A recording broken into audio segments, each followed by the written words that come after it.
Alright, next thing I need to work on. Got the fuel lines in there.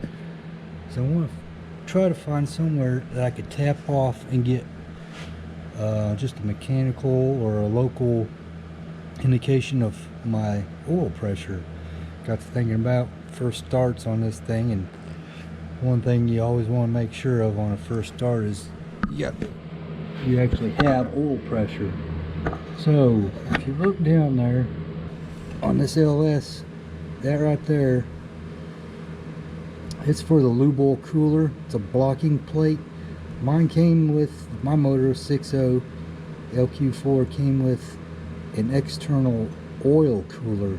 So we had this big block here, it had two pieces of tube, and it came up to the radiator for cooling your oil, just like your transmission cooler. Well, I went ahead and put this blocking plate. Actually, this blocking plate came with the oil pan that I installed. So I went ahead and installed it. Well, I got to looking online, and they sell a lot of these blocking plates that have 1/8 inch taps, just for either pressure transducers or where you can tap off, install your own lube oil cooler lines. Well, I have this, and I have the big monstrosity of original equipment block. I'm gonna go ahead and try taking this cheapo thing, see if I can drill and tap right here at the top a 1/8 inch hole, or actually a hole for a 1/8 inch pipe thread fitting, and see if I can install my own little thread right there, and then I can just install my own mechanical gauge, and I'll just set it up somewhere up here, so that when I do when I'm sitting in the vehicle, whenever I'm sitting in the vehicle, I have some sort of indication. And I'll run this line down, this little 1/8 inch NPT fitting, run it down to that block, be sitting inside, and I'll have some sort of indication from up here. That's a relatively cheapo block down there. I got it with the oil pan, so I'm gonna pull it off and see if I can drill and tap it. Worst case, I mess it up and I have to buy one that has a tap in it anyways. Alright, a little drilling and tapping.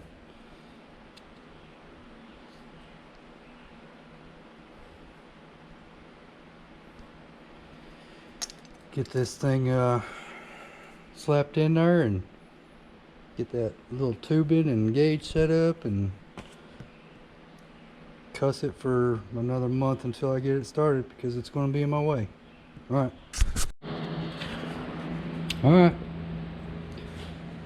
that little I was able to easily tap that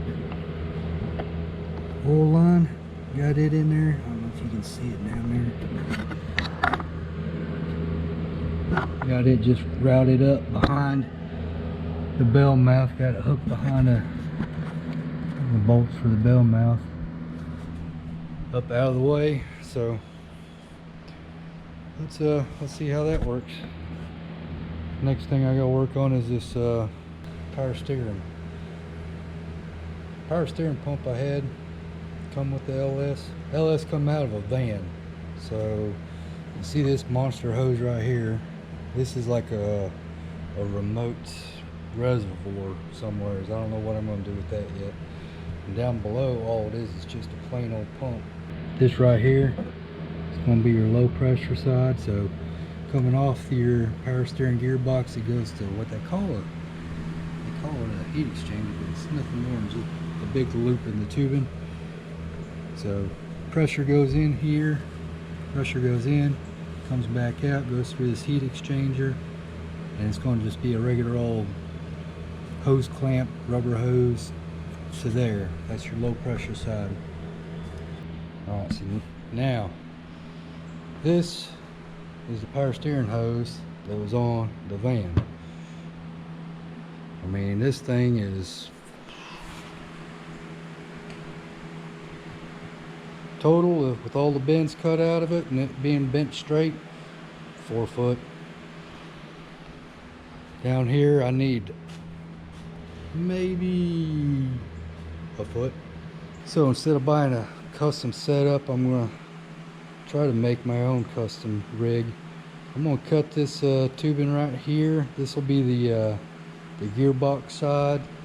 That down there is the pump end. So I'll probably cut that tubing right before the hose.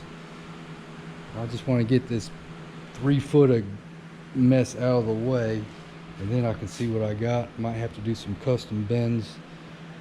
I already talked to CarQuest Auto Repairs place, whatever. Anyways, like I said, they do crimp hydraulic hoses. They might be able to do something with power steering. The guy I talked to wasn't quite sure. He said I'd have to talk to the owner whenever he got back. He said he had a good feeling that they'd be able to get something to work for me for power steering. They've done power steering work before. So alright, so right now I'm just going to cut this, trim it. Doing the power steering hoses, I went ahead and cut this tubing, just I don't know, but probably about 10 inches here, and this other piece down here on the back of the pump, I got it down to about 10 inches as well, just to get rid of the bulk of it, just so I could kind of test fit and see what I need. Looking at what I got, I'm thinking I'm going to go ahead and leave this gooseneck in place and see if I can go ahead and get a splice put right here. And ideally I'd like to see if I can get down here on this back side, this tubing that comes out right here. I'd like to see if I can get it snipped right before this 90. That way both pieces of tubing are pointing down, and then I'll end up making a loop with the hose. This is what I got for fittings. So these are the fittings I got from the hardware store that they're going to make up. It's just a simple swedge lock fitting.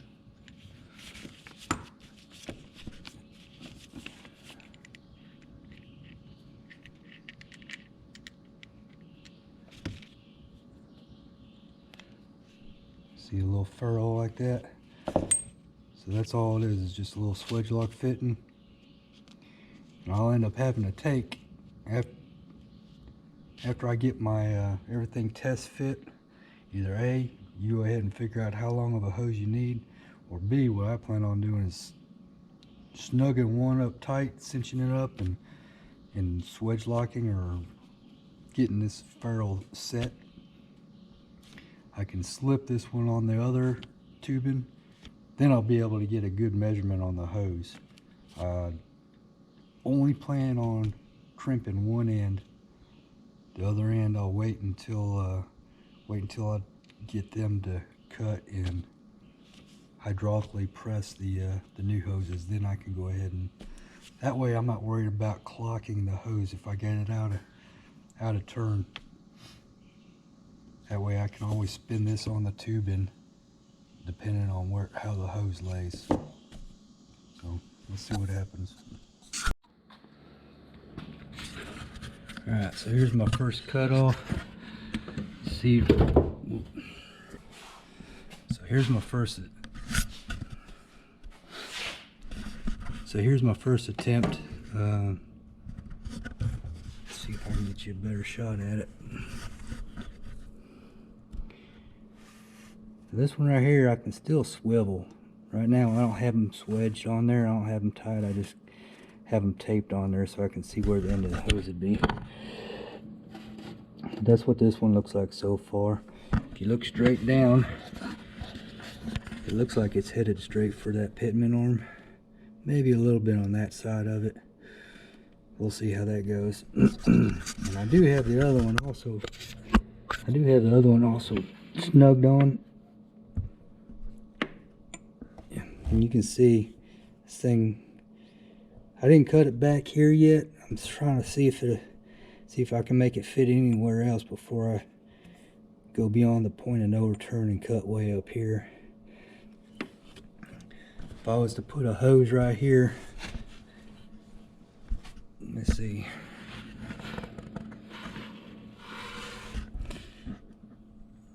I'd probably have to swing it way over there. So there, the hose would come down.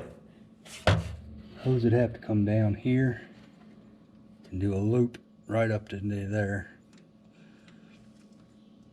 That might not be a bad idea right there.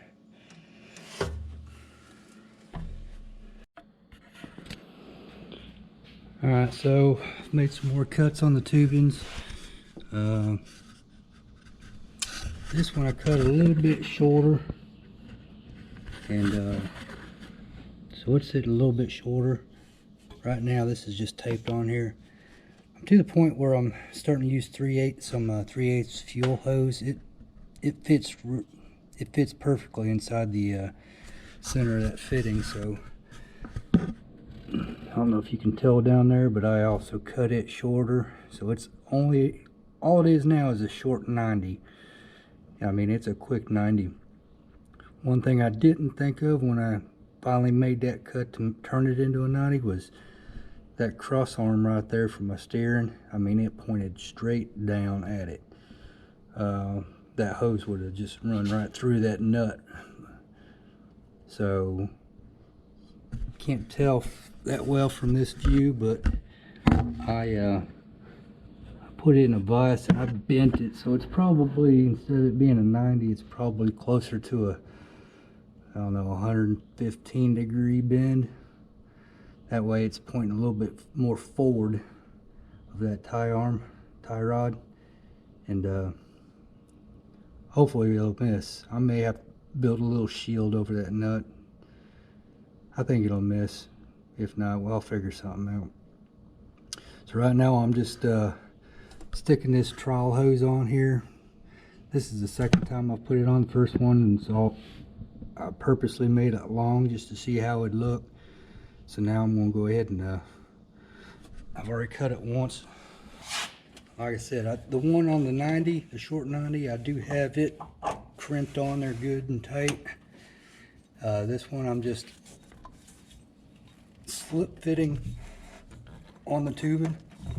I'm trying to get this hose up there. Now I'm just slip fitting this hose onto this fitting right here, and I'm throwing oil in there, makes it easy sliding on. I'm more worried about sliding it back off. So like I said, I'm just using this hose for a measurement tool. Still just a hair too long, so I'll snip off maybe another inch. I can cut a whole bunch of 1 inches off, but I can't glue 1 inch back on. So start long, work your way to your right measurement. Do another test fit on this. Make sure that hose is all the way up in there. Like I said, everything else is still loose too, so I can move it around some. If I wanted to, I could move it down, move it up.